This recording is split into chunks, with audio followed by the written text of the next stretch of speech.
Week 2 portfolio review. We're going to be recapping our DFS lineups on DraftKings, our Underdog Battle Royale lineups. We got 2 different Deposit Kingdom leagues to recap as well. We'll check in on the Guillotine Chop Watch. We'll look at some pick'ems. We'll look at some best ball sweats. We'll preview Monday Night Football, do a little pick'em. Maybe the drafts for Week 3 will be in the lobby. We do a bit of everything here on the Hodgepodge Portfolio Show.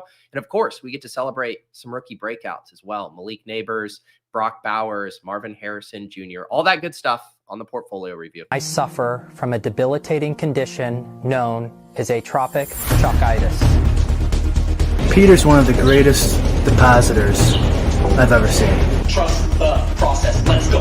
Let's go. I got auto matched with Levitan. This is bullshit. If I just go the other way in that 66, I win all the money. All the money. If I had 150 lineups, I'd win too. Process over results. Illuminati make a bitch go crazy. I don't know which one of these my baby. Bust down AP, 35 bullets in your head like KD. Bust it, bitch go bust it. And I had 10 pints with me in Russia. Hey everyone. Hey everyone, GMs. Kirk is right. He says I'm a few coffee pours ahead of Pete. He needs to catch up. Yeah, I was like a little sick last week. Anyone who watched the Shipcast on Thursday night knew I was like, let's call the show. I got to go to bed. I thought I was improving. I felt much better on Saturday and Sunday. And then I woke up this morning feeling even worse. My ear was hurting. So I basically only had tea so far this morning. That's what felt good. But hey, this isn't the, the pouring tea bit around here. So I do have my pot of coffee. I do need to get my energy levels up, but please bear with me this morning as I'm not quite at 100% here, but we will get a coffee pour going for the people.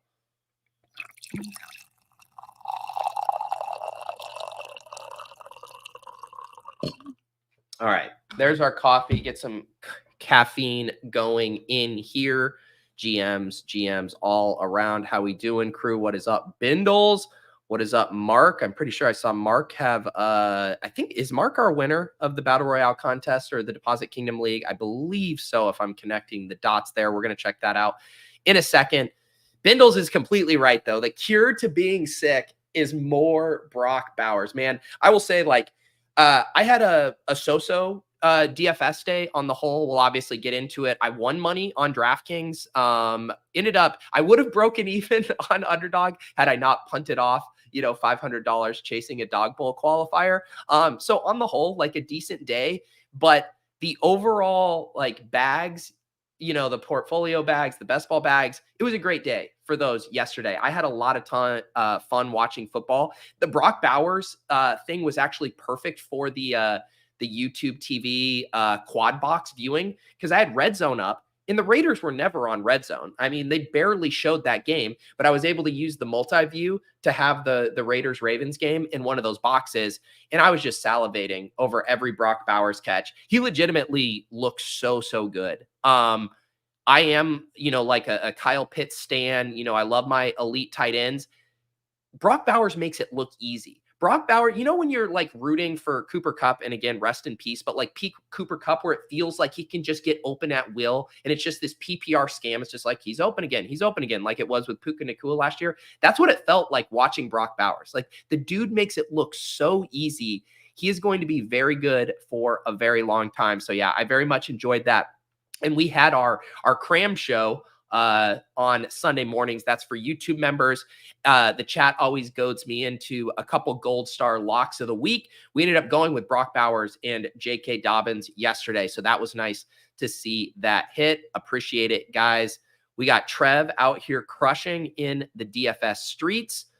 Pius wants me to get in the neti pot game. Yeah, powering through. No, what I always say is I always say to Mark, I got producer Mark here, and say to myself before the show starts, I'm like, it's going to be a lower energy show. Let's just keep our energy levels in check. And then by minute 30, I'm screaming about something. So I'm going to try to keep myself in check. And yes, the fantasy teams are also not at 100%. It's insane to see some of the like historical trends relative to scoring levels. Rich Rebar, aka Lord Reeves, had some tweets out this morning. I think I saw Pat Thorman say we would need like 130 points even to hit last week's low scoring week as far as total points. I saw JJ say I think there were only 2 quarterbacks who scored over 20 fantasy points yesterday. Like, just some really absurd stuff there as far as scoring being so low. So we're all working through it. We're all knocking off the rust here as we start the 2024 season. Yeah, I mentioned this in the Discord. So the DraftKings League, which we'll pull up here in a second, they just completely messed up the scoring. So everyone got at least a $5 min cash, and there were all kind of weird quirks going on. I don't know if it was because it was the first week we transitioned the contest from a single entry to a 3 max. I am actually going to make a note of that right now. If you got first, second, or third, there's going to be additional payouts coming your way. I explained it all in the Discord. If you need to get the update on it, you go into the announcement section, and I explained where there was basically $475 of the prize pool that was actually accidentally given to places that didn't exist in the contest. So it was like 500 to 595. That $475 is being redistributed to first, second, and third place. We'll get it all straightened out this week. The payouts will be good. We're going to have more entries. Since we made it 3 max, you guys quickly filled that. So I'm going to see if I can push to get it to 700-800 entries this week with the 3 max. We'll get the payouts figured out. I apologize for all of that stuff last week.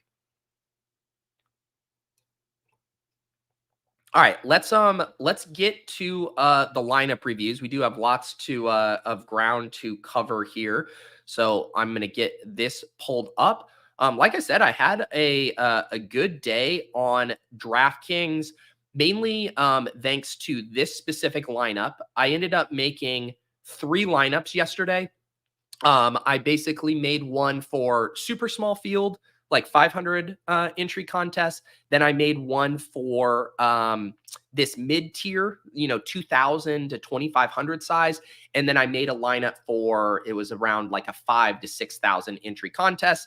And so I had those 3 main lineups. This one here that ended up finishing 28th in the SPY here. I did see one of our guys in the Deposit Kingdom took down the double SPY, which is a much smaller contest, or maybe it was the super small SPY. I can't remember, but I do remember that my score here would have shipped that contest. So it was another nice lesson in contest selection there. But yeah, I got 172.62 points. Had a Daniel Jones double stack with Malik Nabers and Theo Johnson. It shows how you can survive a stone 0 at tight end with tight end scoring so low right now. Theo Johnson, 2.8%, 0. They're snowflakes, but the Nabers comes in at 24%. Honestly, a little higher than I anticipated. The ownership projections for midfield were around 15% for him, but I guess there was a lot of, late steam coming in on Nabers. I think I even was listening to Establish the Million with Dink and Leone. I think even Dink said, I don't even care what Malik Nabers ownership gets up to. I'm going to play him. So maybe a comment like that ended up sending the Nabers exposures to the moon. But, Daniel Jones at 9.4% and Nabers drops 31 points here. Just an absurd target share. The rest of this lineup, Breece Hall, Jordan Mason, Rashee Rice, Amon-Ra St. Brown, James Conner, and Cardinals D. And I liked this lineup because once I knew I wasn't playing any Rams and I was kind of really leveraging that angle with James Conner in the Cardinals D, of trying to get the double whammy of, hey, if those Rams guys fail, how can I stand to benefit and play it through James Conner in the Cardinals D? And then once I had done that, I kind of knew I could eat some of the chalk at running back. So in a couple of my other lineups, I'll show you, I went more off the board at running back. In this one, I played Breece Hall and Jordan Mason. And what ended up being a pleasant surprise is the Breece Hall ownership came in much lower, at least in this contest, than he was projecting for. When we were reviewing the updated ownerships on the Cram on Sunday morning, Breece Hall was projecting around 40%. And so that was like a bit of a blessing here to have him come in so low. And then I ended up getting like slightly different at wide receiver, right? Because most people were playing Deebo Samuel and Cooper Kupp, and I played Rashee Rice and Amon-Ra St. Brown. They weren't, super underowned, 18.6% here for Rice, 17.2% from Amon-Ra, but just those slight pivots off of the chalk. And then, like I said, I was going to be off of Cooper Kupp and the Rams with this construction. So I actually really like this lineup.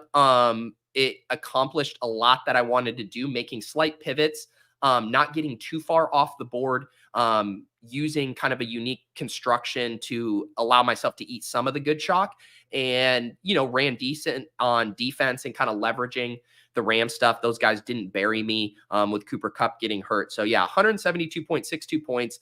This finishes in 28th place. Obviously would have been nice to get something from the tight end position, but when you only spend 2,600, you can kind of survive a lower score there. First place in this contest had a Kyler Murray to Marvin Harrison stack. Kind of interesting that first place in this contest didn't have Alvin Kamara, considering what a monster score he put up. But the Marvin Harrison 32 ball at 4.5%. You get Brock Bowers in here at 11.9%. Also has Nabers. Was able to get up to JT as well, who decent score. Didn't smash his salary, but that'll do when you are hitting the nuts around it. So didn't take a lot to ship tournaments. You look at the difference from, I scored 172 and first place had 187. So only a 15-point swing to get up there. I just needed Brock Bowers. Brock Bowers, if I could have found the 4,400 to Brock Bowers on this lineup, I win. If I just go the other way in this 1v1, that would have required me to rechange my entire lineup to make work, I win all the money.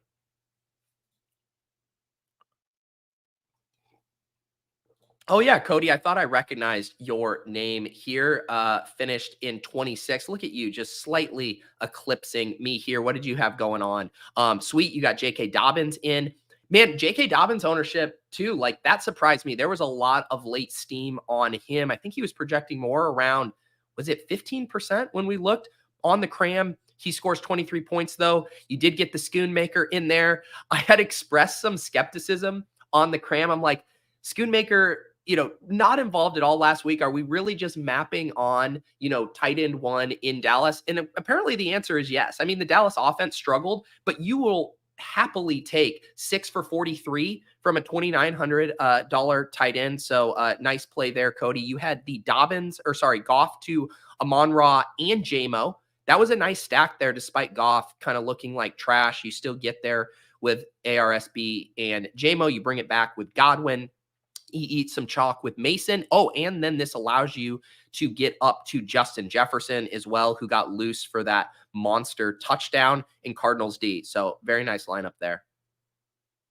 Yeah, J-Mo TD. Yeah, he was close. Man, the J-Mo stuff looks legit. He looks really awesome. I was like willing to buy back in on J-Mo this week. Like I was ready to ride the wave. The injury thing spooked me a little bit. I know they said he was going to be fine, but having that Q tag all week, there was an interesting nugget. I was listening to an ETR pod. I think it was their Friday night show, the paywalled one, but they mentioned that they had done some data analysis on their projections last year. In one of the spots they felt they were messing up was over projecting players with a Q tag. So when they looked at their projections relative to what actually happened, one of the macro trends was being too bullish on guys with Q tags. And so I thought that was an interesting thing. And I think he was actually specifically mentioning the Jameson Williams example, that they had some docs on him because of that Q tag, in that if you assumed he was full health, their projection would have looked better. And that's just a good example of thinking through how even just like a half a projection or an extra projection point can, change a guy from not showing up in optimals or in, top 100 stacks or whatever it is, to, being populated a ton at his salary. At 5,300, he was definitely underpriced relative for the role he showed in week one. So I think that's just an interesting note. I like using ETR projections for DFS. So it's good to know that if you have an IKB spot, if you feel like, hey, I actually don't have any concerns about Jameson Williams, you can actually go in, you can tweak the projections in the solver, or just make that manual adjustment when you're hand building. So that was a reason I was a little spooked off of Jameson Williams, but even getting 14.4 points from him at 5,300. Not going to kill you and helped you build a solid lineup around him. Yeah, we'll pull up my big eliminator teams. My big eliminator teams are actually doing pretty good, which is funny. Because I feel like I did a lot of those on stream and I was forced into some weird builds, but those ended up looking decent. Let's head over to my second lineup. My third lineup was trash. I put all of them in the DraftKings or our Deposit Kingdom contest. This was my second lineup. This was the one I said I built for the larger contest, and larger for me is like 5,000 plus. This is the Red Zone 50K to first, 5,681 entries. This one I have some regrets on in that I basically went for like the hyper exploitative angle of not playing Mason, but going with a Brock Purdy stack. So I did Brock, Debo, and Ayuk. Would have been much better had it been Kittle, obviously. I ended up getting in the two plays that I really liked. Like when we did the cram, and I love the cram selfishly too, because it helps me like see the board more clearly. I get your guys' feedback in the chat. You guys make up really good points and stuff starts to crystallize for me. And the two things that crystallized in that show was I love J.K. Dobbins and I love Brock Bowers. So I wanted to make a lineup that involved both of those guys. So we get both those guys in here. That felt good. I think the part that's maybe too cute is like, if I'm playing a Brock Purdy double stack in this size contest, even like I understand in the Millie Maker, maybe something like this working, I think you still just toss Jordan Mason into this. And, you know, my running backs were still fine. I had Zach Charbonnet at 10%, 17.9, Dobbins at 27. But I think it's just kind of like a process mistake of, you know, what are actually the scenarios where the offense is rolling? You know, Ayuk is cooking, Debo's cooking, and then like Jordan Mason is just completely not relevant to the contest. I get it. Like, oh, he doesn't fall in the end zone, doesn't catch a ton of passes. I just think it's a tighter needle to thread and that I'm probably being like overly precise with a lineup like this. And instead of playing Brian Thomas at 4,800, I just find a way to get up to Jordan Mason as my third running back. And then I go down slightly at defense. So I think this was kind of like a slight process mistake in this one, the more I think about it. But otherwise, I did like this angle. I really wanted to use Brock. He comes in at 2.5%. For the audio listeners, here's the full lineup. Brock Purdy, 2.5%. Sharps, 10.7%. Dobbins, 27%. Garrett Wilson, 6%. Debo, 18%. Brian Thomas, 6%. Bowers, 12%. Ayuk, 3%. Jags D, 4%. I wanted to get a Jags pass catcher into one of my lineups after the late scratch for Evan Ingram. The updated projections didn't really make it seem like there was a windmill slam dunk of like, holy cow, this value just opened up. But still, when you have those spots where the news comes in late, you always know that there's a chunk of the field that is going to be reluctant to update their lineups, rerun their stuff. And so I wanted to like try to take advantage of that a little bit. And I thought Brian Thomas at 4,800 was a good way to do that. He has 2 receptions for 94 yards. Certainly doesn't kill me, but in hindsight, if I getting Jordan Mason in this lineup, going down at defense, I think ultimately builds a stronger lineup. But I did like getting in some of these plays that I didn't think were going to be quite as popular. Garrett Wilson at 7,100, he was kind of popping, ceiling relative to ownership. Liked getting him in. Zach Charbonnet as well. I thought just a nice pivot in the mid-tier off of some of those more chalkier options, and he had a really nice workload. So yeah, and then Ayuk I just thought was really big leverage as far as no one playing him. His role was actually pretty good week 1. But just some near misses in this lineup. And the other kind of surprise for me here was Deebo Samuel. Again, only 18.6%. He was another guy where if you were running optimals, I mean, he was underpriced at 6,800 because those salaries came out before CMC was scratched. So, I mean, I think his true price in this spot probably should have been like 75, 7,600. I thought that meant he was going to come in, 30%. He comes in at 18% here. I probably would have played Debo everywhere had I known he was going to be sub 20%.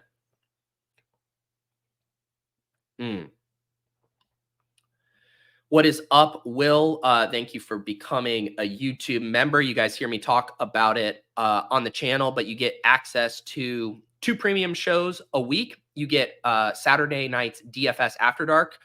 This past Saturday, I did it with Gumby from the Deposit Kingdom, very sharp dude who actually spun up some battle royale sims. He had some really interesting data he shared with us, and we had some fun conversations about just optimal strategy for battle royales, things that maybe the sims are revealing that projections don't, all of that good stuff. So if you're a YouTube member, you can get access to that. And then in addition, on Sunday mornings, we do the cram, and that kicks off at 10:30 a.m. And we walk through the entire slate. We do review all of the updated ownership, the values, the best GPP plays, and as well as check in on some drafts, build some pick'ems. It's a good time, very valuable show right before the slate locks. What is up, Star Kindler here? Why don't we now head over and check out the Deposit Kingdom contest? Like I said at the top of the show, the payments were borked this week. There was only 500 people in the contest, and yet for some reason the payouts extended to 595th place. Again, I don't know what happened. It will be fixed going forward. And the people who got first, second, and third, aka K-Real, TY Vic, and Quest for Excellence, will be getting an additional stimmy in their account. Let me just go to the announcement section so I make sure I get this right. So first is going to be an extra $250 here for K-Real. We'll get that to you. Second is TY Vic is going to get an extra $150. And third, Quest for Excellence is going to get an extra $75. And I know some people, I am going to make it bigger so it won't fill quite as fast. But if you've been trying to get into the contest, I drop it in the Discord generally on Tuesdays, maybe Monday evening, but generally Tuesdays. I'll drop the link in there. That's the one spot you can get access to this Deposit Kingdom Weekly League. And it has been filling up, and especially now that it's 3 max, it's been filling up quicker as well. So make sure you guys hop in the Discord, and that's where I will keep you up to date when those contests drop. Let's check out K-Real here, though. In first place, had the Kyler Murray to Marvin Harrison stack. I got to give kudos to like anyone who had the stones to go to Marvin Harrison this week. It was just a sick play. Like, it's one of those plays where, you know how there's the GPP plays where conceptually it makes sense. It's like, oh yeah, fade all the week one overreactions, yada, yada. But when you actually start to build, when you actually start to look at the context of a slate, and you're like, man, Marvin Harrison, his price didn't come down that much. 6,900 is still really expensive relative to where a Garrett Wilson and Deebo Samuel and Rashee Rice are going. And to just have that lingering doubt of like, shit, man, he looked like ass. Even if he's solid, like, can he smash this salary? That takes some stones to play Marvin Harrison on DraftKings specifically. So shout out to K-Real for getting the Kyler to Marvin Harrison. Also has Nabers, has Kyron Williams and Jordan Mason. So each some chalk at running back. Plays Rashid Shaheed at sub 5%. That was a play on Block Party on Friday. JM had us put into the lineup we were building on stream. And I kind of was just like, I don't know. It feels like chasing points, like boom bust, 4,800. Is he going to be kind of popular because of last week? No. Comes in sub 5%, an absolute smash, gets loose on that play action. And this Clint Kubiak offense is humming right now. So nice play there. K-Real punts it off with Schoonmaker at tight end, gets up to Cooper Kupp. So does play that kind of classic Kyron Kupp. But man, I think this is such a sharp lineup because you're basically eating chalk everywhere. Kyron, Kupp, you play Nabers, you play Mason, all of that stuff. And then you get a little weird with Kyler, Marv, and then you play like a one-off pivot in the mid-tier at wide receiver with Shaheed when a lot of, rosters are going kind of studs and duds there. So really sharp lineup there. Let's see what TY Vic did. Also had the Kyler, Marvin Harrison, Schoonmaker, and Jordan Mason. So a little pattern there at the top of the leaderboards this week. Gets to J.K. Dobbins at running back. Gets to Godwin. Really nice play. He was popular, 24%, but a smash there. Just earning targets at a much higher rate this year out of the slot. I was kind of teasing all of the Godwin bros during best ball season, where it was the only thing they would say was like, Godwin go Burr because in slot now. And I was like, is that all there is to it? I guess that's all there is to it. So congratulations to the Godwin bros. Rashee Rice here at 19% was just a really nice kind of high floor ceiling play. And it was great to see Rashee Rice get loose for that touchdown on a go route. You know, we all kind of pigeonholed him into that dink and dunk underneath role, which was what we kind of saw in week 1 too. And then he just dusts the defensive back there on the outside, and Mahomes hits him in stride for a long touchdown. So that was cool to see. Nice lineup here from T.Y. Vick. Let's go to Quest for Excellence here. Wow. Here's the theme. So finally, we had someone who got up here without Marvin Harrison, still have the Kyler, did the double tight end here, Kyler to McBride, and then Colby Parkinson at 3,100. I don't think that was too bad this week. JM mentioned that on Friday's show, that a lot of the punt tight ends were projecting similarly to the punt wide receivers. And so if you're basically thinking of Colby Parkinson as your punt play, this team didn't punt any other position. So I actually really like this. Kyler, Kyron, J.K. Dobbins, Debo, Godwin, Nabers, McBride, Chargers. Parkinson ends up being the only punt on this entire roster. So no players over 7K on this lineup, and then only one player under 5K outside of the defense. That's a pretty sick lineup. You know, the studs and duds stuff often ends up, you know, popping in optimals more. And so to kind of, you know, flip the build a little bit, live in this mid-range and give yourself access to a bunch of guys who have 30-point upside, like Nabers, like Godwin, like Dobbins. I think that's a pretty sick approach there. So I like this lineup a lot from Quest for Excellence. Nice job there. I finished in 5th in the contest. It was the exact same lineup that we already reviewed. I tossed all 3 of my lineups into this contest. 172.62. So again, just, you know, one Theo Johnson touchdown away from winning my own contest. But don't worry, Daniel Jones was never going to let that happen. But yeah, shout out to everyone in the Deposit Kingdom DraftKings League.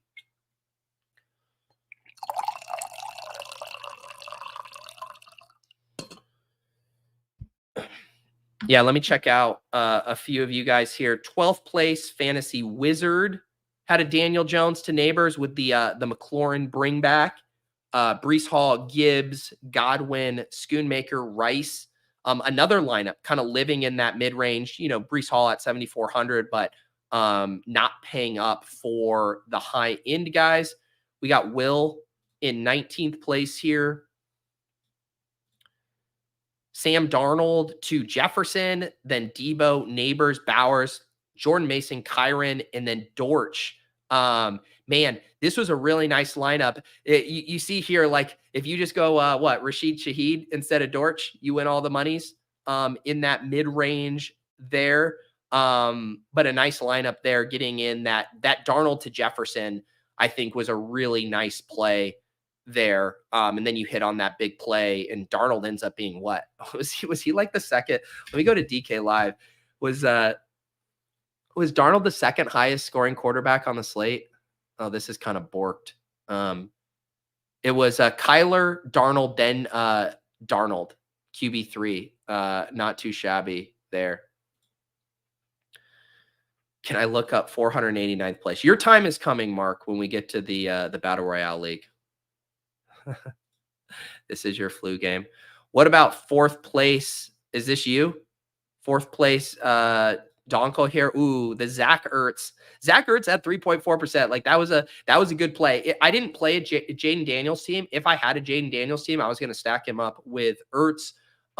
This team had Daniel Jones to Nabers, which was a 6 stack. Connor, a nice little pivot at running back. Amon-Ra comes in at 13% in the Deposit Kingdom contest, so a little lower than those other ones.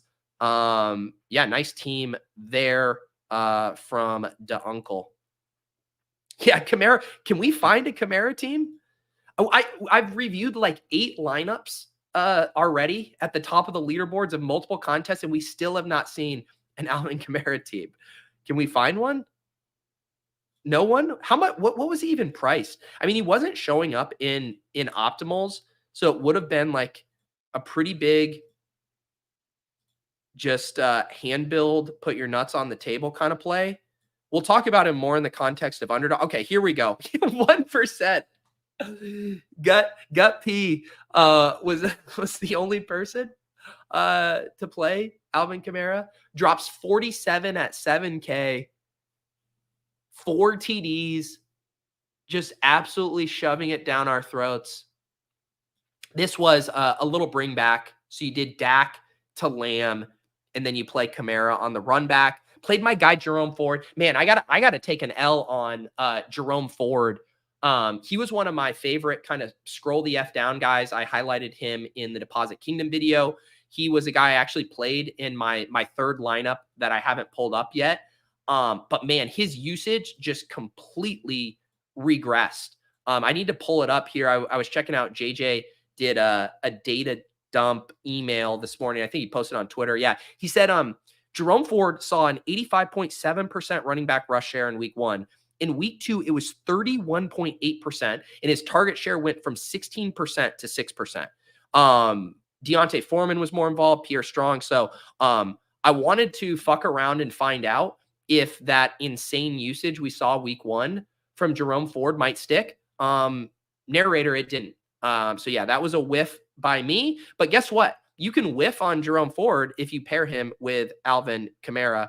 Wan'Dale Robinson was another guy in that mid-tier range with a kind of Shaheed and Dortch, who was getting played a little bit, coming off an 11-target game. He would have failed, but found the end zone, saves his score. Gesicki actually ended up being, looks like the best punt play tight end. He comes in at 8.2% in our contest, 3,100, 7 receptions for 91 yards. So that was a nice play there. Eddie says, can we actually look at one of the last place teams? Would be nice to see as well if any construction issues. I'm going to guess there's issues with a team that finished in last place. I mean, we can. I don't often think there's much to learn from a last place team. Like, all right, let's do this. Okay, here's a Stafford, Kupp, Parkinson, which is fine. You bring it back with James Conner, seems fine. Najee was a solid play. Xavier Worthy at 6,100 was overpriced, but like no one can disagree with the ceiling. Jaden Reed at 6K with Malik Willis at quarterback. That was probably a bad play. This lineup is just over leveraged, right? It was way too unique and giving up too much projection for this size contest. I think, like, I know it's such a cop out, but like this lineup in the Millie Maker, I don't even see any issues with it whatsoever. But I think in a 500 person contest, it's just way too off the board. Especially with really volatile guys like Xavier Worthy and Jaden Reed. You're just taking on way too much projection risk for their ceilings. I think you do a one-off Xavier Worthy, a one-off Jaden Reed, a one-off Amari Cooper, but all 3 of them together in a 500 person contest. So not to pile on PGA Pro, but Eddie wanted us to look at a last place team. That is probably the biggest lesson, is just being too far off the board. Because once you have, like, pick whatever the unique angle you want. Say it's like, I really love this spot for Xavier Worthy. I really love it, this spot for Najee Harris. And then it's like, okay, great. Like, now let's put in Debo. Now let's put in Jordan Mason. Like, you've already pulled your little lever to get unique in a 500 person contest. You don't need to continue to yank down that lever until your lineup is sacrificing, probably 50 projected points off the optimal.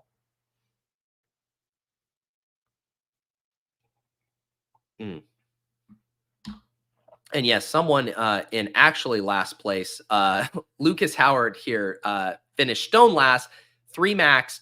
Man, Lucas picked the best possible week to max reg for this contest and not fill out a lineup. He picked the week where the payouts were messed up and every place got $5 there. So recuperated $15 on his 30, a $15 donation nonetheless. But thank you, Lucas, for your service. Sending PGA Pro head-to-heads this week. And he's so fired up that we just looked at a trash lineup.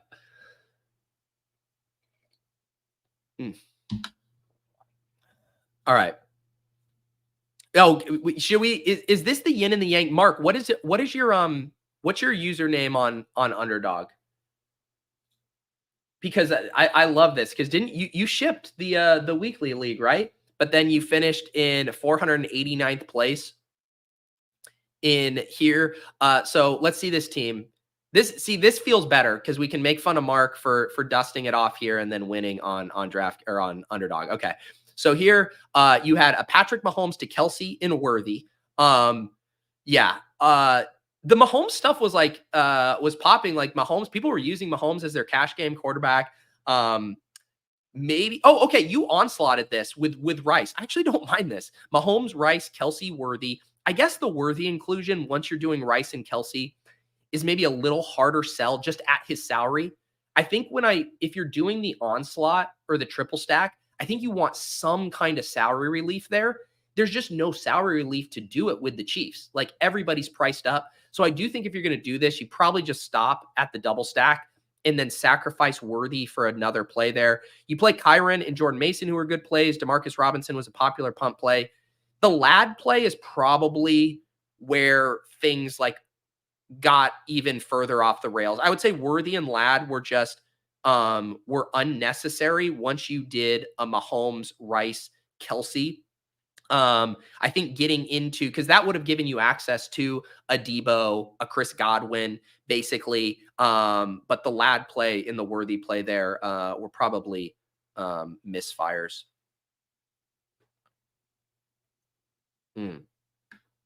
Yeah, I don't mind. I legit don't mind triple stacks if you can get some savings. Even honestly, double stacks. Like I did the Daniel Jones Nabers. The whole reason that was so attractive, and then Theo Johnson, was because the cumulative salary of Nabers and Theo Johnson was like what, 8K between them, a little over 8K. It's really hard. You basically need Mahomes to throw for like 5 TDs. And they all have to go to Rice, Kelsey, and Worthy at these salaries. We saw the other lineup we were looking at earlier that had Goff, ARSB, JMO. Even JMO down at 5,400 gives you a little bit more room for air. The premium triple stack. There's not too many hard and fast rules in DFS, but I will say the premium triple stack is probably not ideal. All right. Let's pivot over to Underdog here. I had a mixed bag kind of day. Like I said, I think I ended up losing $500, which was the exact amount that I put into the dog bowl, 20 entries for $500. So would have had a break-even day had I not been chasing the dog bowl qualifier. We're going to take some looks at the lineups here. Let's start with the Deposit Kingdom Weekly League. Here, and we'll go right to Mark. So we'll go back to back, the yin and yang, the agony and ecstasy. He got it all back here, winning the Week 2 Deposit Kingdom League with a Kyler Murray, Jahmyr Gibbs, Alvin Kamara, Justin Jefferson, Deebo Samuel, Trey McBride lineup. If you start to tab through winning lineups on Underdog yesterday, there were a couple main themes. It would be Kyler at quarterback. He was going fairly late in drafts. Trey McBride stacked up with him at tight end. McBride you could get in any draft wherever you wanted him in the 3rd or 4th round. And then Kamara was kind of the gem of the slate. His ADP was 33.2. He pops off for 43 points. You really had to have him to be in the mix for any big winnings. And then you get Justin Jefferson at pick 6 and Deebo Samuel at pick 7. The one thing that really crystallized for me for this specific slate was how much I liked the later slots for drafting. And I said that to Gumby on Saturday night. I'm like, I know we all like Cooper Kupp and CeeDee Lamb, but being able to get 2 of Jefferson Deebo, Jefferson Kyron, Jefferson Rashee Rice, like the backside of the round 1 this week in Battle Royale drafts felt so good because Deebo was mispriced. When you just looked at ceiling projection, he should have been like the 1-3 or the 1-4. And so the fact that you could get a Justin Jefferson slide like this, Jefferson slides to pick 6 in this draft and then pair him with Deebo. The thing is you don't even need the Jefferson slide to get Deebo. I mean, Deebo's ADP was at 8.5. So you could get Jefferson at 4 or 5 and still get Deebo coming back around. So this followed a very kind of specific trajectory to what you needed on the slate. You get Debo and, Jefferson or Rice. You come back around and get Kyler with Trey McBride. This team also snuck in Jahmyr Gibbs. But then Alvin Kamara being your one of your last picks there, just an uber smash with 43 points. So congratulations to Mark on hitting this for $1,000. And as always, thank you to Underdog and Hope and Numi for giving us this awesome Deposit Kingdom Weekly League contest. If you guys didn't get in, you can set your timers to it. You can set your calendar reminders. Every Friday at 3 p.m. Eastern, we'll be live for Off and On the Clock. This contest will drop. I believe it lasted until like mid-Saturday morning. So it ended up being open for about 18 hours. So we'll see if we can make it a little bigger this week. I was talking to Hope. We were kind of checking out the fill rate stuff. But yeah, if you want to get in this contest, I recommend getting your entries in no later than Friday evening. And it is a 3-entry max $10 contest. Let's check out Dan in second place, which is insane, man. Lamar Jackson, I did not think you would see him near many leaderboards, but you get him stacked up with Zay Flowers, who had a really nice game. Lamar goes for 17.3. And I guess because it was such a low-scoring slate at quarterback that you could survive kind of a mediocre score there. You go Lamar to Zay. You get Trey McBride at tight end. You, of course, have Justin Jefferson. And then you go Jordan Mason and Alvin Kamara here. Pretty nice team here from Dan, 4th 87. Again, kind of pretty classic stuff. You get a skinny stack in here. You get the top tight end score. Trey McBride sucked out. It was like, again, like an encouraging game, but his box score was a suck out. He fell on a fumbled, James Conner play and was able to fall on the ball in the end zone for an additional 6. But yeah, he had like 5 targets through 12 or 5 catches through 12 or 13 Kyler pass attempts. And Kyler ended up only throwing it 17 times because they just boat raced the Rams. So one of those weird things where it's like, I'm not concerned for McBride's usage in games where they actually have a competitive opponent. On the flip side, this 15.7 points is a little nicer than it probably would have been in most scenarios. Jordan Mason was a pretty interesting kind of decision point throughout the week. Once, CMC got ruled out and you were kind of having to wrestle with the concept of, there's teams who will be swapping to Jordan Mason in the 6th. Lots of teams who got him in the 6th when there was uncertainty. But the way these contests work, where you're able to get so many projected points at basically every round of the contest with only 36 players being drafted, it's not quite like the best ball dynamic where if you had some scenario where Best Ball Mania opens, CMC or people are taking Jordan Mason every single time in the 18th round, and then 2 weeks before the season starts, CMC's out for the year, and Jordan Mason rockets up to like the 3rd round. Like that spread and jump in the number of 18th round Jordan Mason teams you would be competing against. In those scenarios, I'd be like, I'm at peace letting 3rd round Jordan Mason go. But I didn't think this was a spot where you had to fully get off of him. When you looked at updated projections, he was still grading out very strongly as a solid play. And you were able to still pair him with some other interesting pieces here. So Jordan Mason with Alvin Kamara. And I'll also mention, I've been doing the weekly videos on the Deposit Kingdom channel, specifically focusing on Battle Royale strategy. I do a little bit of a gem at each position and a bonus gem. And then I've been trying to do like one evergreen piece of strategy content. And the one I did for this week's video was talking about how late swaps work and why Christian McCaffrey was a good selection last week. Because the worst case scenario, if Christian McCaffrey doesn't go, which is what happened, was you're getting a swap. If Jordan Mason didn't go into that specific draft, you could get swapped to him. You could swap him to Alvin Kamara, who didn't get drafted in a good chunk of leagues. You could have swapped him to a Zach Charbonnet, however you see fit. I explain all of those dynamics in that video, and there's timestamps as well. So you can just hop to that section. If you guys, I know some of you are just DraftKings salary cap players. If you're maybe interested in getting into the Underdog Battle Royale streets, highly recommend subscribing to the Deposit Kingdom channel, and I'll continue to add some overall strategy content along with the weekly plays. Matthew catching me up on when the contest filled around 11 a.m. Eastern Saturday. That is good to know. Copper prices is even money in the Deposit Kingdom contest through 2 weeks. Just keep treading water, man. Just keep floating. You'll get there. I see Nick in the chat, who I believe took down the Primetime Palooza last night for 20K. Congratulations there. B-Smurf got 69th in the Dog Bowl. Let me check out third place here in the Deposit Kingdom League, and then we'll go check some other stuff. Bo Neal here had the Kyler to McBride. Ooh, and got to the double. Man, to nail the Kyler double, but not get to the top of the leaderboard because no Kamara. Man, most weeks, this is the first place lineup. Kyler, 28 points. Marv, 27. McBride, 15.7. Brees for 20. Derrick Henry, 16. Nabers, 23. But, man, the Kamara just totally separating at the position made it impossible not to win. Still a very nice lineup there by Bo Neal. And also, I want to check out fourth place. Producer Mark here, who helps produce Portfolio Review, was Best Ball Breakfast, does a lot of stuff behind the scenes for us here.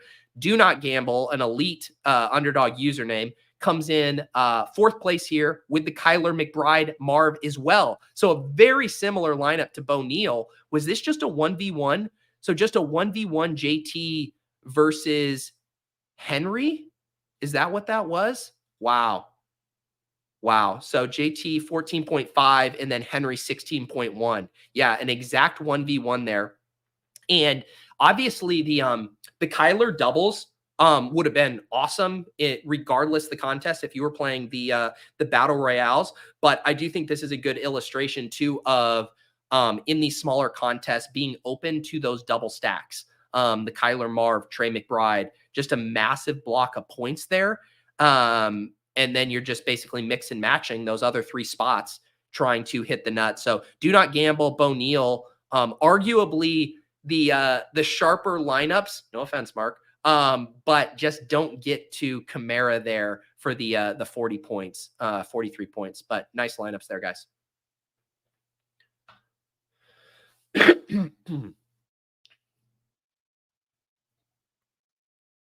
Yeah, I had a decent amount of Kamara. He was one of my favorite running back clicks in drafts. I just didn't get the right combos around him. That's how it goes. Let's see. I had DeBomb. This is the $100 contest. Finished 36th. So a little 3x, nothing too notable here. What was my lineup? I did have the Kyler McBride team. I had Brees, JT, Nabers, but then had the dud from Ayuk as my last player there. So that one didn't quite get there. Let's check on Battle Royale. Then we'll look at a couple of the 12-person contests, including the Dog Bowl. I was close to break even in Battle Royale this week. I ended up getting 50 entries into the big one here, returned $219. My top lineup finished in 196th. Did have the Kyler to McBride. This team did have Kamara, had Jordan Mason, had CeeDee Lamb, but then Garrett Wilson was the loose link here. I had a lot of Garrett Wilson. He was falling a ton in drafts. I had him as like a slight value at ADP. And then he was routinely falling to pick 16, pick 17, 18. So I was scooping him up. In this draft, I took him even ahead of ADP. But yeah, the Garrett Wilson position definitely hurt me here. And let's check out first place, 150.64. Of course, had Kyler to McBride. Of course, had Alvin Kamara. And then also Brees, Godwin. So pretty close to the nuts here. Obviously, having Marv on this team would have even added another, 10 points? How many points did Marv score? 27. So it added another 6 points here. Second place does have a skinny stack, Kyler to Marv. Actually works out. George Kittle was a swap off of Evan Ingram. I'm guessing. Yeah. That's pretty wild. Yeah. In George Kittle, out Evan Ingram. This is a funny thing about scrolling down. You scroll down for Evan Ingram, who wasn't getting drafted. Then Evan Ingram pulls his hammy, in warmups is ruled out. So you're going to get your late swap. And then George Kittle wasn't selected in your room, probably because you took Evan Ingram over him. George Kittle obviously going ahead of Evan Ingram in drafts. You pivot back on to the better play, and then you win $15,000. So God bless late swap for backing you in. And what's so funny too is the reason this drafter, Ben Byers, didn't want to select Kittle is because he already had Debo. So he's thinking, I'll do a Kyler to Marv skinny stack. I'll do Debo. And because I already have Kittle, I want all of the production to flow through Debo. I'll do Evan Ingram instead. And then you back into a phantom stack, as we like to call it, Debo and Kittle without Purdy. And obviously Kyler outscores Brock Purdy. So that one worked out very nicely for Ben Byers there, the Evan Ingram to George Kittle Hail Mary.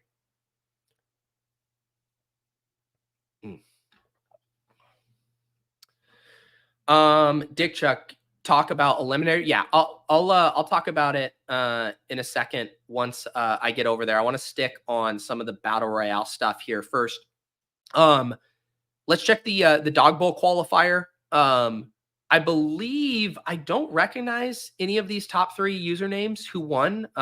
Apologies if you guys are part of the Deposit Kingdom and I don't know you. Announce yourselves in the chat.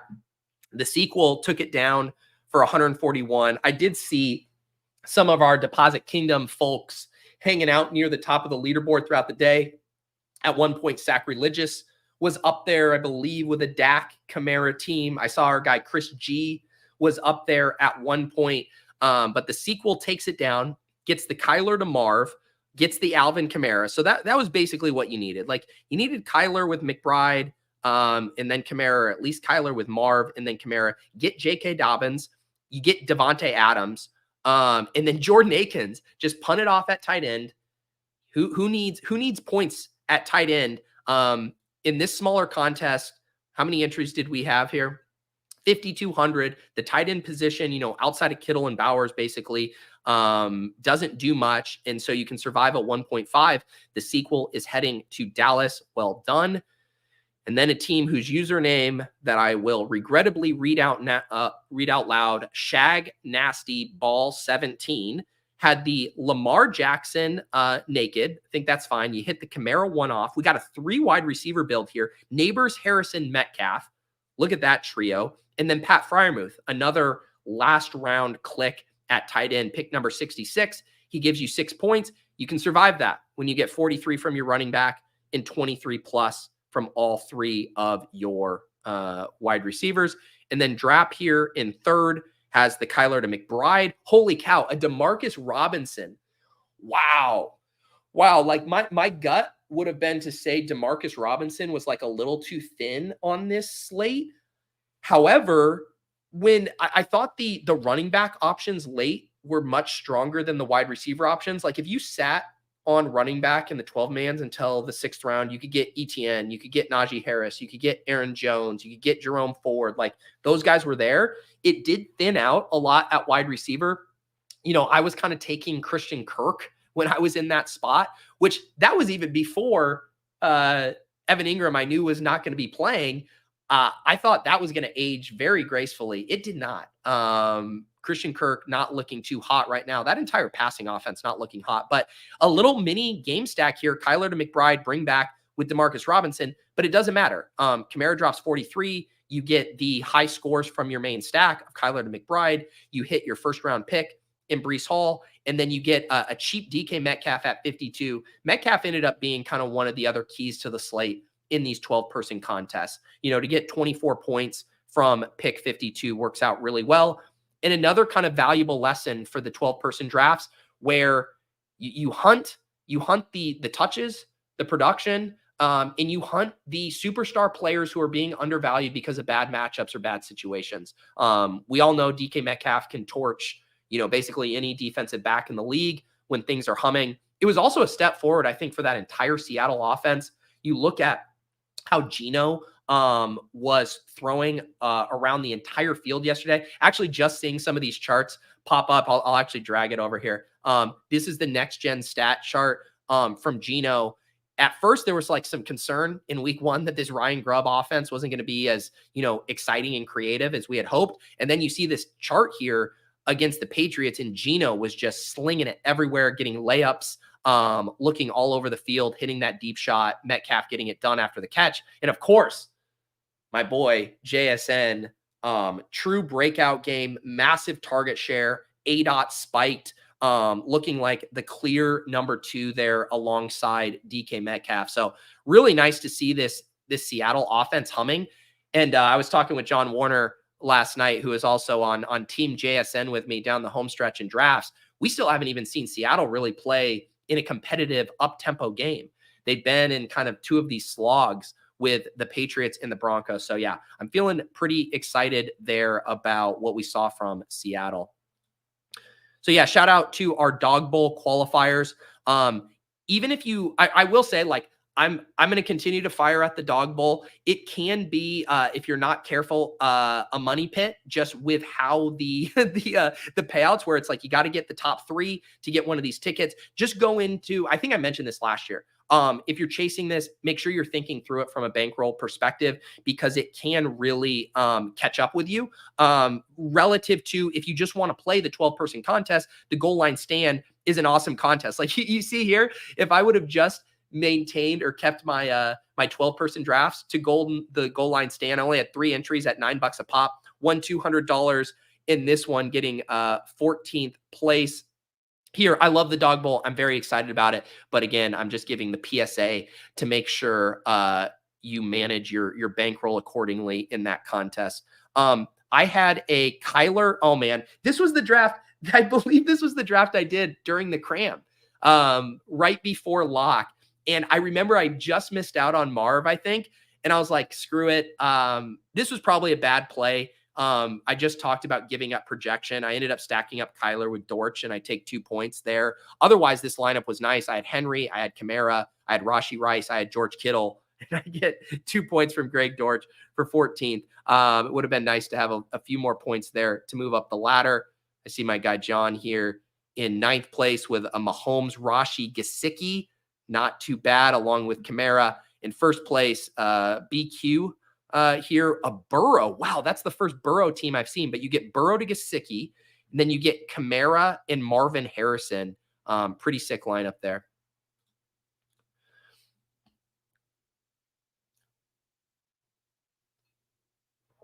Yeah, and Ida, Sus says, I think I'm good on Dog Bowl going forward. Still a great concept. And the thing is, like, the Dog Bowl is going to fill. It fills early every week. It's one of the most popular contests. You have some of the biggest grinders, most successful players on the slate putting in tons and tons of injuries. Like, the Dog Bowl is going to be just fine. I think it's just, the same thing has happened on any site where there's qualifiers. And one of the things I think we talked about in the off season it'd be cool if there were satellite contests to like get tickets into a Dog Bowl contest itself. So say you could do a $1 or a $3 contest, and it's kind of like a winner take all, or say like the top 10 finishes all get a seat into next week's Dog Bowl, something that kind of like creates a ladder mechanism. So you're not having to put like a good chunk of your bankroll, because like if you're playing, let's say you're allocating $100 for underdog contests on the week, to even put one entry, a fourth of that into a qualifier, a really top heavy qualifier,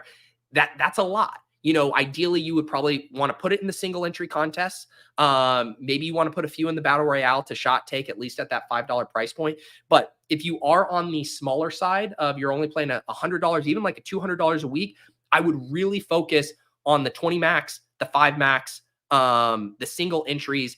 And they have great single entry 3 maxes at all price points. It's not just the bomb $100 5 max. I'm blanking on some of the names right now, but keep an eye out in the lobby. And I highly recommend it if you're playing on the smaller side of volume.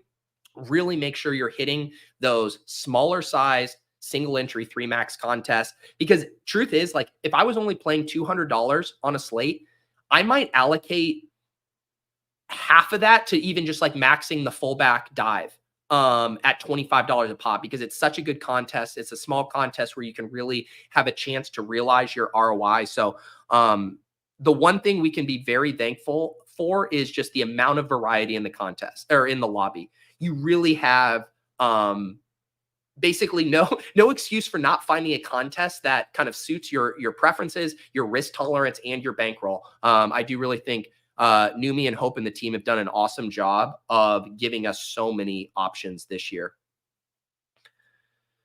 What's up, Nick? Thank you for the super chat. Needed the morning stream. $500 bonus bet. Every team to kick field goal. What am I reading? Plus 6,000, 25-26. Only loser was Graham Gano, opening kickoff injury and no backup. Okay, you were one pick off from a 30K miss. I'm sorry to hear that, Nick. Every team to kick a field goal plus 6,000, and Graham Gano gets injured. Man, that's brutal. So what you needed was vulture protection for the kicker. Vulture protection. I mean, they should give that to you. 25-26. Roll back the prize just a little bit. Get some vulture projection.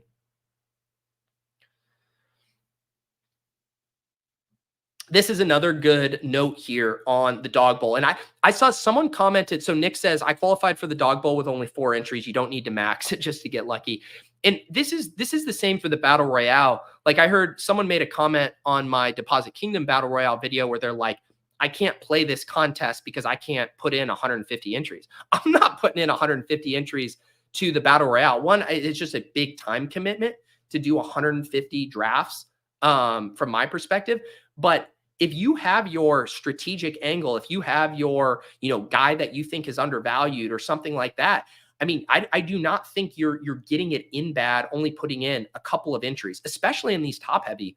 We've talked about this on LOLs a lot. Like the optimal thing, even in, it's like, you think about these numbers, the 150 max in the DK Millie, in the battle royale, these are like arbitrary thresholds. Those numbers were created to help the contest reliably fill. Because when you have 150 maxers, that's a very good part of the ecosystem. It's a very necessary part of the ecosystem to get the prizes really big. You need those people chunking away 150s at a time to fill that contest. But that's an arbitrary number. Like, you talk to some of the biggest DFS pros, even guys with near infinite bankrolls, and a lot of them are only putting in 50 lineups, 75 lineups into these contests, even though they're allowed to put in more. In the way Brian on LOLs has described it before too, it's like, you put in your best lineup, and this is more salary cap focused. You put in your best lineup, and then you're putting in your second best lineup. If you continue that thought experiment, like, and again, it is different in drafts, but from that, just as a thought experiment, you're putting in slightly less EV lineups each subsequent one.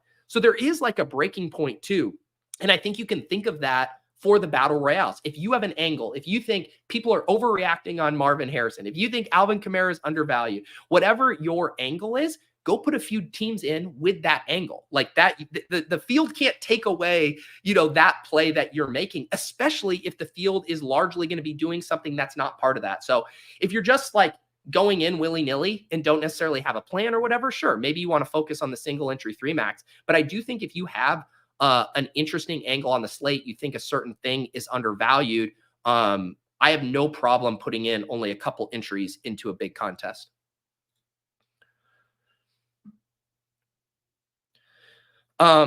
Let's see here. Pete, I apologize if you've already covered this, but with the injury to Cooper Kupp, how are you approaching Rams players moving forward in fantasy, weekly, and daily? Yeah, I haven't given it a ton of thought. I mean, one thing we can do here is go over to the Fantasy Life utilization report. This is normally kind of what I want to do when I am starting to think about fallout and understanding how the snaps shook out after the injuries. Like, for instance, the Rams and McVay have been pretty clear in telling us that they view Tyler Johnson as Puka Nakua's direct backup. Now we're adding another wrinkle here without Cooper Kupp. So we can look at the week 2 snaps. Obviously, Cooper Kupp only ran 59% of the routes, ended up coming out. Demarcus Robinson was up to 88%. Last week, Tyler Johnson was up to 78%. Jordan Whittington popped up to 41%. So he went from 0% of the routes. He had that end around in week 1, but was running no routes. He was up to 41%. And then Tutu at 31%. So we now have an offense that is going to be centered around Tutu Atwell, Jordan Whittington, Tyler Johnson, and Demarcus Robinson. And my snap take would be, we've kind of already done the Tutu thing. They've been willing to use 4 wide receivers, but we've seen guys continually leapfrog Tutu. I think the safest bet is basically Tutu and Jordan Whittington, probably in a bit of a split, at least in the short term. And I would imagine that Jordan Whittington's role really increases at a fast rate, and that we're kind of looking at a regular 3 wide receiver set of Tyler Johnson, Demarcus Robinson, and Jordan Whittington. Obviously, you can't replicate what Cooper Kupp did, but I'm guessing that they're going to want Jordan Whittington to kind of step up and eventually kind of be the main guy in those 3 wide receiver sets. And yeah, like the Rams are going to be bad. The answer is Kyren Williams. But if we're talking specifically about the Rams wide receivers, I think it's pretty clear, DeMarcus, Tyler Johnson, and Whittington are going to be the biggest beneficiaries. And you did see Tutu out well. I mean, he had a 40% targets per route run yesterday. How many targets did that actually materialize in? So it was 4 targets. Whittington had 2. Tyler Johnson had 3. And Demarcus Robinson had 3. Yeah. And Colby Parkinson's going to be another huge beneficiary here. He didn't get as involved yesterday as I would have imagined. Ran less routes, lower target per route run. It was a funky game though for them on the whole, right? They were dealing with injuries. They couldn't move the ball. I don't know how much we can specifically read into the passing game usage from just yesterday. But yeah, I think it's going to be a bit of a mess and depressing, I think, mostly. I should mention here too, Fantasy Life Plus will get you guys access to the full utilization report stuff here. Really valuable for kind of reviewing how these teams are, distributing the targets and understanding the routes and the trends and stuff. We also have a cool new utilization score metric here. I can sort now that we have 2 games of data. You see here for wide receiver, Devontae Adams, Malik Nabers, AJ Brown, although he's not playing this week, Nico Collins, all up here at the top. Pretty cool stuff to see Malik Nabers near the top here as far as utilization score. We can look at the running back utilization score as well. My guy Jerome Ford, who was top 4 last week, is going to plummet out of here. Breece Hall holding strong, 9.6 utilization score. Ramondre Stevenson holding strong up here, 9.3. We'll see what Bijan does tonight. He should stay up here. Achane, the other big mover after Thursday night, just a massive role in the passing game. And Pollard quietly up here at 8.8. Pour one out for Isaiah Pacheco, who looks like he could just be GG for the season at this point. I believe it's a broken fibula. But yeah, Pollard looking pretty solid in the utilization score if the Titans can ever get going. Ryan says it was insanely sharp to have utilization report free last year, then paywall it because I can't live without it. You can get promo code Pete should get you 20% off. And I do believe they're sometimes doing some other flash sales. So keep an eye out for those if you guys want to check it out. And there's just so many new things up on Fantasy Life. Obviously, I'm biased because I work for Fantasy Life. But another thing that we can check out here too, they now have their Underdog Fantasy Pick Em entry builder, where it's just a screener for comparing their projections to the underdog line. So when we build a pick 'em tonight, I'm going to be checking this out. So highly recommend getting the Fantasy Life Plus, just all kinds of good stuff over there. All right. I think that is it with the Underdog daily stuff. I thought it was a fun week. I think it was a hard week. I kind of mentioned on the cram, I had just less like angles I specifically like to attack. It felt more like a one-off week, kind of hard to get a feel for the slate, but I loved, leading up to week 1, I just didn't have time to do my full process to get in all the drafts. So it was really nice to have a regular full week, and excited here for week 3. Someone asked me about Big Eliminator and how it's working, or the Eliminator contest in general. You can see if you click the info, I'm looking at Big Eliminator. If you're looking at the regular Eliminator or whatever, just click the info and you can see the advancement here. And it shows you how many teams are advancing from each pod each week. So in week 1, it was 10 of 12 advanced. This week in this specific Big Eliminator, it's 8 of 10. And you can kind of see the progression throughout the year. The Big Eliminator is cool because week 17 is a 1v1, a heads up for roles. But someone was asking about how that works. And so it's going to say advancing as long as you're within that threshold. So as long as you're not the bottom 2 out of 10 this week, and I don't know the main eliminator advance off the top of my head, but you can check that. And as long as it says advancing, it means you are safe. And then each week you're going to be placed in a new pod. But my eliminator teams are doing good. I have 1 in second, or 2 in second, 1 in first, 1 in third, and then 1 in seventh. The team I remember drafting with John, we drafted this on off and on the clock. And I remember we got like way too cute and we were getting buried at wide receiver because we went so high T to start. We did Barkley, Kamara, Ramondre, J.K. Dobbins. Is that not the fucking nuts at running back right now? Barkley, Kamara, Ramondre, Dobbins. And then we didn't punt QB. This is why we got in so much trouble, because we did Lamar and Andrews, and then we tacked on Jones and Derek Carr. So we landed on Derek Carr late. And then our wide receivers, we did have Tyreek Hill early, Brandon Ayuk, JSN, Joshua Palmer, Mike Williams, Michael Wilson, Wandell, Jalen. Our wide receivers are pretty trash outside of Tyreek and JSN, and then Andrews, Goddard, whatever. But a pretty nutted running back room there. I gave BB Meat Gazer, geez, these names I read out loud. I gave Schoonmaker love already, buddy. I did it. Oh, Dick Chuck saying mobile doesn't display that advancement info, or if I can't find it. Yeah. Desktop, you can hit the eye there and it'll show it to you for all those contests. This is another good shout out as far as stuff that you're getting with your Fantasy Life Plus subscription. Thor, Nystrom, and Eric Froton crushing college props on Fantasy Life. It includes the college football projections and prop tool. Yeah, and I just don't even have time to do the college football stuff, but we hired Thor this offseason, and that dude is, you want to see someone who's just so plugged into the college football matrix. It's absolutely insane. So yeah, if you guys are into the college football stuff, so many goodies up there on Fantasy Life. I need some more coffee. I'm getting parched.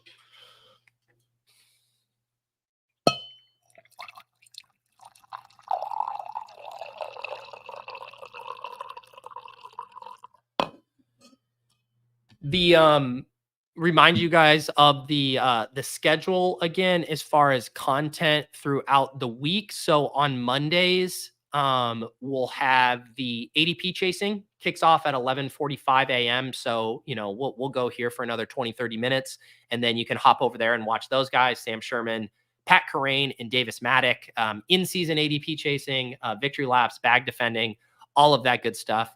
Also, another side tangent within the side tangent. Speaking of victory laps, I wrote up a post on my personal newsletter. It's the P.O. Box free newsletter. I'm going to drop it on Saturdays now. It was Fridays before. I pinned it in the chat here. I wrote a longer piece about victory laps and just kind of like the phenomenon of people overreacting to things that happen early on in the season, and kind of just doing some armchair psychology of why that happens, why it's silly, trying to level set a little bit, give us a little bit of perspective of how long of a season it is, what we're actually trying to do when we play these best ball contests where all of the money is won late in the season. So if you guys aren't subscribed to that newsletter, it's also a good place to get a roundup of all the content on the week. I include links to all the shows around here in the Deposit Kingdom. So if you're looking for a weekly digest of Deposit Kingdom content, and then I always have an intro with a few of my stray thoughts on whatever's kicking around in my head, that's the P.O. Box newsletter, completely free in your inbox on Saturdays. I'm doing a Discord hang in the Fantasy Life Discord every Monday afternoon. That's today at 1:30. If you guys want to come in there, maybe we talk some Monday Night Football. Tuesdays, we got the Swolecast at noon, the preeminent First Look, First Lurk show. I record the Fantasy Life LG show on Tuesday afternoon. Someone tagged me in the Discord the other day saying they saw me on their LG show and that I sold out and went corporate. And it is true. I am now on TVs inside Best Buy. Wednesday, no shows. That's my off day. Thursday, we got lulls at 1:30. We got the Shipcast every Thursday night. I believe we're going to try to book. I still haven't DM'd him. I've just been booking him over the air. Rod Stewart, Ron, please come on the Shipcast on Thursday for Jets Patriots. And then Friday's a big day. We got the block party with JM at 1, off and on the clock with the Badge Bros at 2:30. And then the Deposit Kingdom video will drop there. Stat Chasing is on Tuesdays. Also on Ship Chasing, that's Drico and Sacrilegious.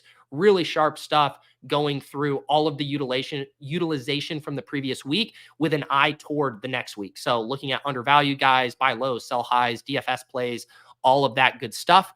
And then I've already booked my guest for After Dark this week on Saturday night. I'm going to have a guy who a lot of people probably don't know who he is. He's one of the sharpest DFS players. He's behind the scenes at the Solver, Glenn. He is a really interesting dude, one of their kind of main developers, a really sharp DFS player. And so we're going to talk about a lot of things with the Solver. We'll get some kind of tutorials, maybe some other interesting ways that he can show us on how to use the Sims and really how to think about them. So if you're interested in that, you can become a YouTube member to get access to that Saturday show with Glenn. Okay. Let's see here. What else do we want to check in? I did want to just take a second to enjoy so much of what happened yesterday. You know, it's like a so-so mediocre day overall for me in DFS. You know, wasn't perfect, so I didn't win anything big, but it was like a fun day for the overall best ball bags. I mean, to have Brock Bowers, my highest drafted tight end, looking like the best tight end in football was very fun. To have Malik Nabers, my highest drafted wide receiver, go absolutely nuts. I was making the Deposit Kingdom strategy videos throughout the year, and I ended up like hyping up Malik Nabers multiple times. And the amount of like normie comments from people who are like, you can't be taking Malik Nabers in the 3rd round. You can't take him in the 2nd round. Daniel Jones sucks. You can't take rookies that high. It was satisfying to see Malik Nabers go absolutely nuts yesterday. So that felt good. JSN, my 4th highest drafted wide receiver, to have a breakout that felt, it wasn't even celebration watching JSN's stat line. It was relief. I couldn't even enjoy it. It was just an exhale of a performance. I still have to stare at this Troy Franklin exposure, which sucks. But Zay Flowers, also a monster game yesterday there as well. Chase Brown sucks. Rico sucks. Jonathan Brooks is heading into a sucky offense. So the running back stuff looking like a mixed bag. But man, the wide receiver, Nabers, Bowers, JSN, Zay Flowers, even Charbonnet just banking a couple usable weeks from my most drafted running back has been nice. So cautiously optimistic about my Best Ball Mania bags. This is specifically for my Best Ball Mania exposures, but a decent week 2 for the bags.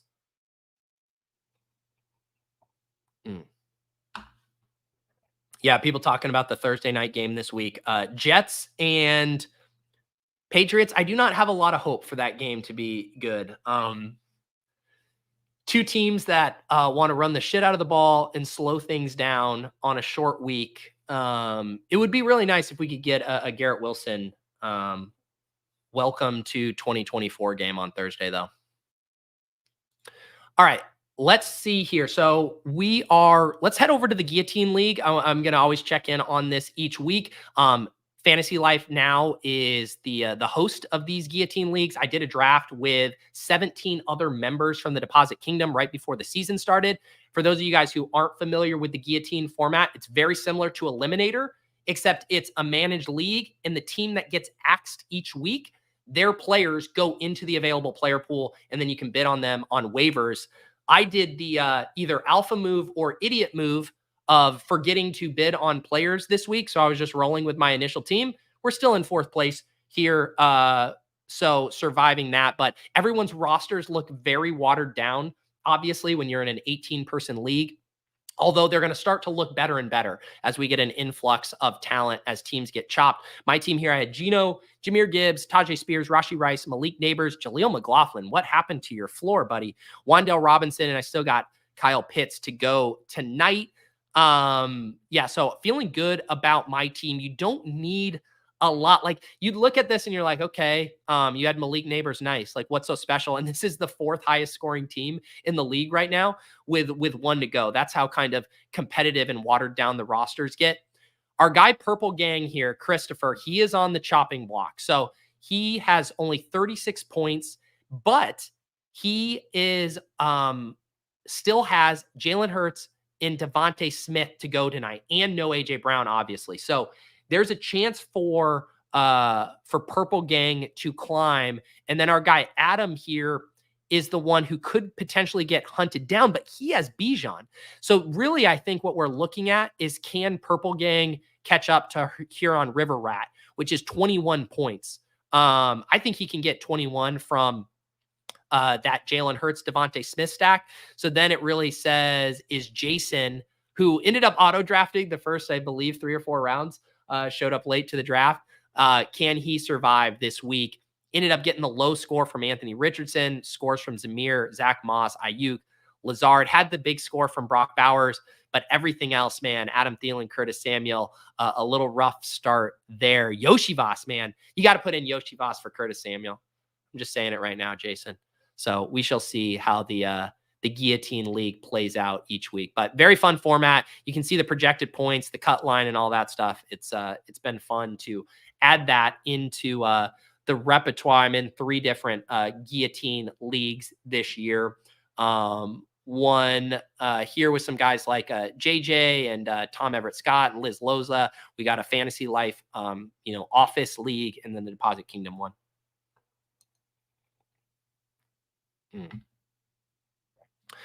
All right, let's see here. I believe we've covered most of the stuff. So the 2 other things I wanted to do, we can build a pick 'em for Monday Night Football.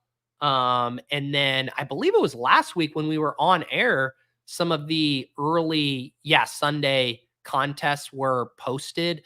So we could hop in and check that out, do a Primetime Palooza. Let's first get in the right frame of mind and do a Primetime Palooza draft. These are for obviously just the primetime games. It's kind of a rolling thing. So this includes 2 games here. We get the Philly Atlanta game and then the Jets Patriots game on Thursday included here. Nope, no ADP. It's just sorted by projection. This is the first time I have looked at this slate, so we'll figure it out quickly here on the fly. Pretty big drop off at quarterback. You go Hurts, Cousins, Rodgers, Brissett. How are we looking at tight end? Goddard, Pitts, Henry, Conklin. Hunter Henry has like a 50% target share. So that doesn't look too bad. Let me look at tight end utilization. He has to have an insane utilization score. Yeah, Hunter Henry's 3rd in utilization score right now, behind Brock and Isaiah Likely. So Hunter Henry, not a bad click there. Running back, Bijan, Brees, Barkley, Ramondre. So very good running back slate there at the top. Wide receiver is pretty weak without A.J. Brown. Oh, my God. Wide receiver is disgusting. Devontae, Garrett Wilson, Drake London. And then you're down to Darnell Mooney, Jahan Dotson, Ray McLeod. That is brutal.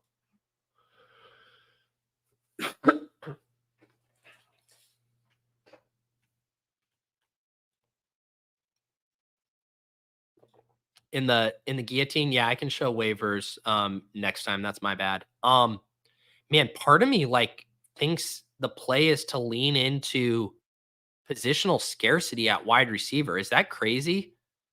To pass on a Bijan or Brees for Devontae? Maybe it is. Maybe you just get that exposure later. It's really hard to pass on Bijan and Brees. Look at the totals here. 46.5 for Atlanta Philly, 38.5 point total for that game. I'm going to take Bijan and chicken out, but I am a little scared about wide receiver scarcity here.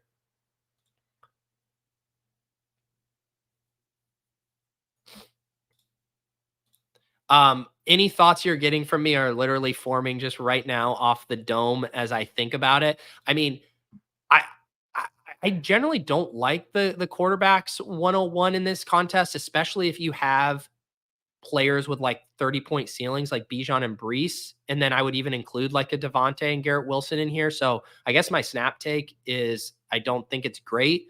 I'm sure someone with Sims right now is typing, well, actually the value. So yeah, I don't know. My snap take is the drop off to Aaron Rodgers and Cousins might not be big enough to justify what you're sacrificing with the elite running back and wide receiver ceilings. What's up, Asher? Thank you for becoming a YouTube member. One thing I always say, the crams that we do on Sundays, those are obviously not evergreen, the slate locks. So it's useful just for that window. But the DFS after darks are very evergreen. Lots of just conversations that still age well if you want to go back in the archives. All right, so this works out well, right? Because I can get Garrett Wilson here. Devontae almost comes back to me. So I'm glad I didn't, go rogue and take wide receiver early. So we'll grab Garrett Wilson, and then we could stack him up with Rodgers, which I think is probably how I want to play it. Unless London falls, and then maybe I would just take 2 of the 3 best wide receivers on the slate.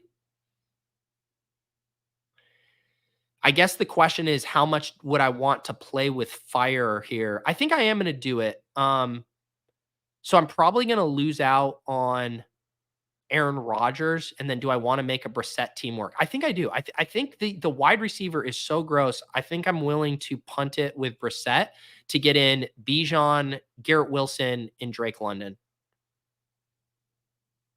Maybe that's bad.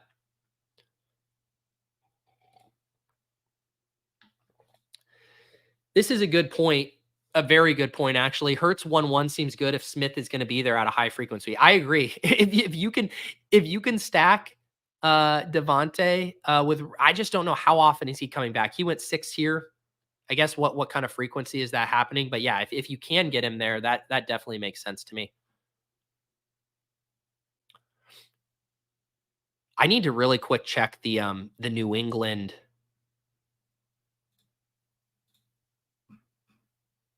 Wow, Hunter Henry went ahead of Kyle Pitts. Wow.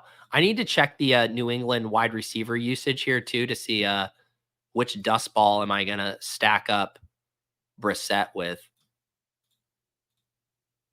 All right, I'm on the clock here. Is it Polk? Was Polk's usage? Geez, my tabs are all over the place. Polk was up to 69% route run, 14% targets per route run. That looks pretty good. Oh man, let's we're going to do we're going to grab Polk first because this drafter needs wide receivers. So we're going to go Polk, Conklin, and then Brissett. I just want to check the usage there. So for people who aren't familiar too with these drafts, because you can only max out at 1 quarterback. If you are the last person to take a quarterback, you just take it with your last pick. It's not as simple to do that with tight end because people can take a second tight end as their flex. So like I could have gotten burned if a drafter wants to double tap that. So Polk, 14% targets per route run. Demario Douglas, geez, man, blanketed. KJ Osborne was fine too, 10% targets per route run. Tyquan Thornton earned no targets. Yeah, so it's definitely Polk and Osborne right now look like the most steady eddies there. Polk had the highest week 2 utilization score.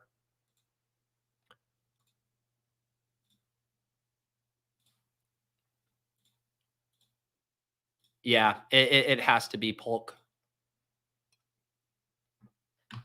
So now we can kind of look at these lineups, right? And to see what we actually like, if I would have taken Rodgers.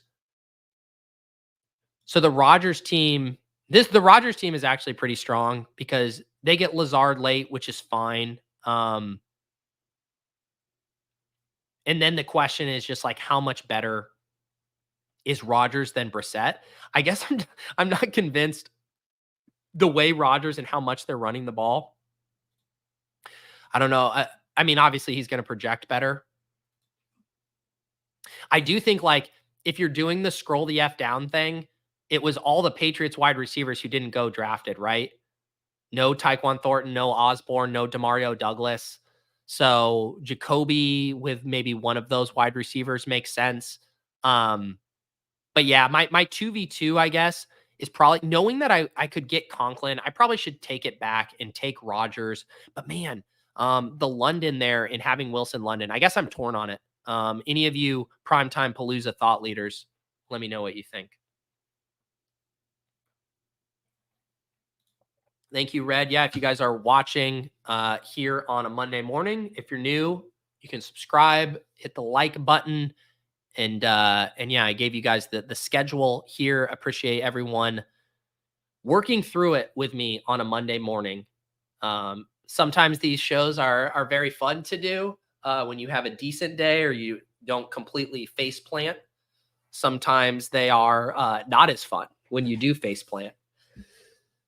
I saw Davis and the Gilcast crew going live last night. That I actually like having a little bit of separation, like getting to sleep after a shitty Sunday and then coming back to talk about it. Whereas like when you're in that headspace on a Sunday and then you got to fire up the stream like they do for the Gilcast, sometimes not the best place for your mental well-being. This is a good note here from Historical Anomalies. Mike Williams saw a big bump in snaps yesterday, 73% of the routes to Lazard. Targets only 4% to Lazard's 15%. Yeah, good shout. And he was I think fully off the injury report. So it makes sense that that his role is increasing a little bit there. All right, let's build a pick 'em for tonight. I have not looked at the lobby. One thing, this is so Underdog's been doing a few of these profit boosts. They had one in game yesterday, pretty sick. Up to $100 max, 50% profit boost here. A boost token gives you the ability to increase the profit of your entry by a set percentage. The token may only be used once for each entry. So yeah, we'll take advantage of that here. Again, I'm looking at this for the first time. I'm going to use Underdog's tool here to guide me a little bit. And I mean, we got to do it, right? I sent this screenshot. I looked at the Pick'em tool last night and I sent this to John and Nez in our group chat. Spicy Margs. They're giving us Kyle Pitts. Fantasy Life projecting him for 48.1 receiving yards. Underdog has it set at 39.5. I mean, we got to, right? I guess it has inched up a little bit. 7.85 fantasy points doesn't seem bad either.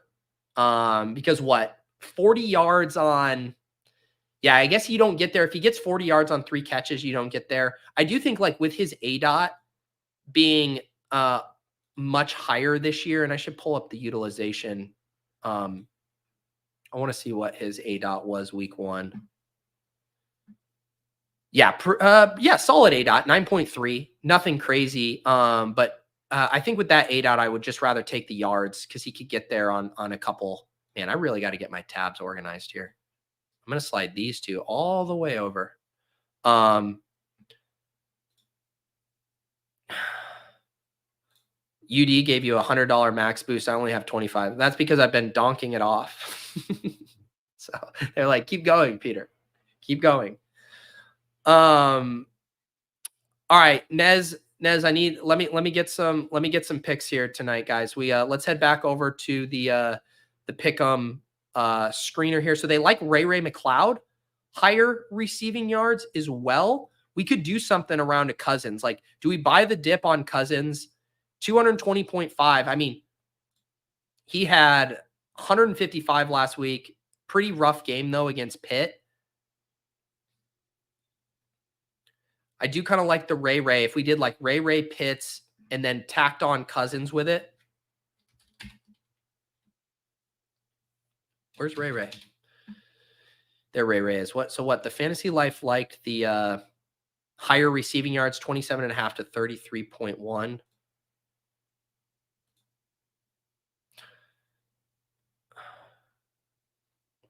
Does Underdog ever offer $100 deposit match? If you're new, if you're a new user, they will do, or they used to.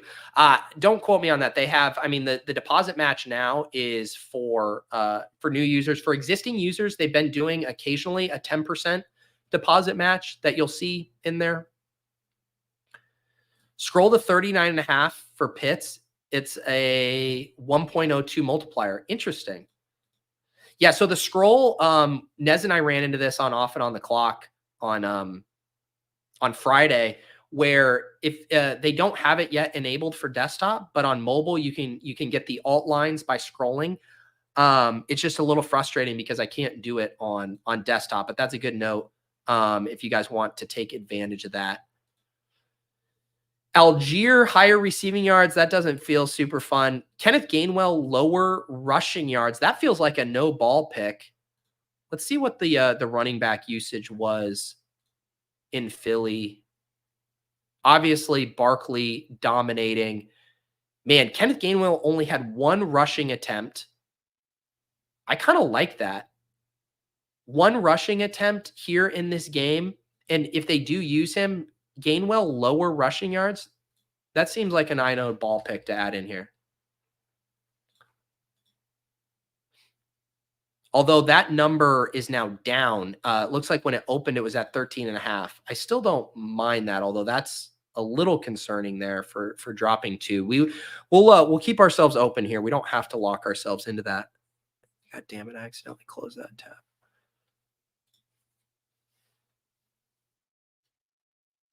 I'm just doing a Sunday night or a Monday Night Football pick 'em right now. Oh, now I got logged out.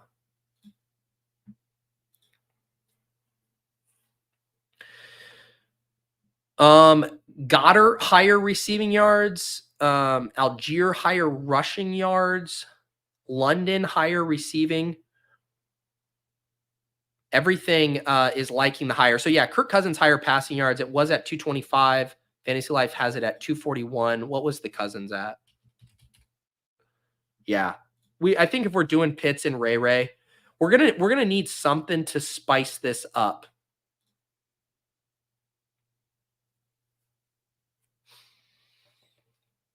Nez likes the Bijan fantasy points.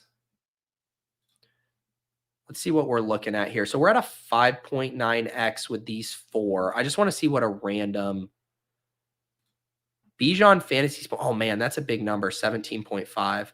So just a random entry gets us to 11.x. We might need to get a little spice in here.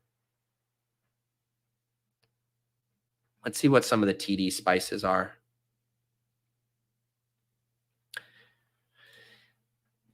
Nez likes the fantasy points. Water must be wet. Yeah, what do we got? Devontae. So they're giving us a 1.25x on a tutty and no other. Okay, we don't have any yards here. So if we did a tutty for Devontae, that gets this entry up to 14.75, which isn't too bad. What do you guys think? Do we like the Devontae tutty? Oh no, I'm searching tutties. Duh. Let me look at Devonta otherwise. Yeah, 71.5 receiving yards, 5.5 receptions. Even that's juiced on the higher 0.8x. How do we feel about the tutties? Let's see if there was anything else flagged in the underdog screener here. It's a lot of hires tonight. Jalen Hurts, lower rushing yards. That feels scary.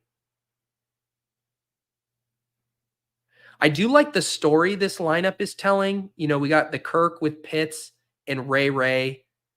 Gainwell, I like the lower there because if the Falcons are in a negative, well, I guess it's just like, is Gainwell really going to be like salting away the game? I'm taking conviction on this Gainwell. I don't think they're running him up the middle multiple times. The question is, do we need a better fifth leg, a better fifth one other than Devontae Smith here?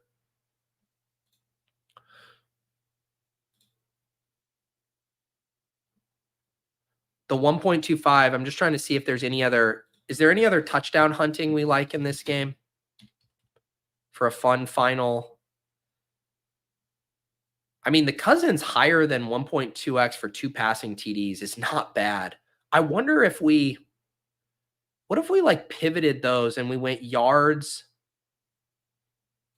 What if we did this? If we did the 1.2x on Cousins with the passing TDs and then did Devontae on just the yards so we weren't as dependent, because then that still gets us up to, oh, wow, that really helps this out. I think I like that. So that took this from a 15 to a 20, and we're going to play that the spice boost we were hoping for via the Devontae. We're now going to do it through Kirk Cousins throwing 2 TDs. And then we're also not getting the negative correlation dock. When you do yards, passing yards, and then receiving yards for the pass catchers, you get docked. But when it switches over to TDs, you don't get the dock. So I think I like that. We're going to go Kyle Pitts, 40.5 receiving yards. Ray McLeod, higher than 27.5. Gainwell, lower than 11.5. Kirk throws 2 passing TDs. And then Devontae clears 71.5 receiving yards. And we're getting 20.4 on this. And then I have to put on my my profit boost. So it goes from 20.4 to 30.11. All right, this is fun. This is fun. Let's take advantage of this. We're gonna do 50 here. All right. Here is the link if you guys want to tail with me the Monday Night Football pick 'em here. And feel free to adjust as you see fit. This was me very quickly assembling something, but definitely take advantage of the profit boost. Looks like I have 4 of them left here as well. And also the thing I always forget to look at too is the rivals. We were using a couple of those on the Shipcast on Thursday.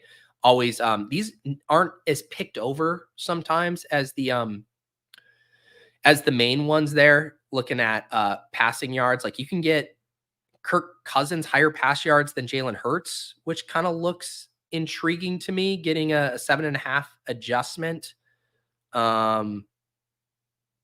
Receiving yards, getting a Barkley boost relative to Bijan is kind of interesting.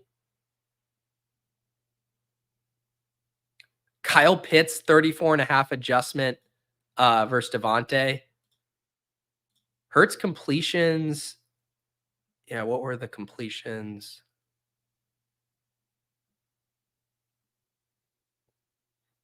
Yeah, there's a lot in here. Yeah, completions 0.5 to Cousins. Huh. Yeah, that one is interesting. I might have to hang out in here a little bit more later. But this is going to be it for me. I recommend heading over to ADP chasing. I should have the redirect set up. So if you guys want to roll right into ADP chasing, they are going to go live here in literally a few minutes. Always an entertaining watch. Davis's true serum take was that Marvin Harrison was massively overvalued, and Sam was a big anti-Marvin Harrison guy too. So you got to tune in to watch them cope and dance around those takes. I will be tuning in for that. And yeah, enjoy the game. Come hang out with us in the Discord. Always enjoy doing this portfolio review show. And we'll catch you guys around the Deposit Kingdom this week. So for everyone in the chat, for producer Mark, I'm Pete. Enjoy Monday Night Football.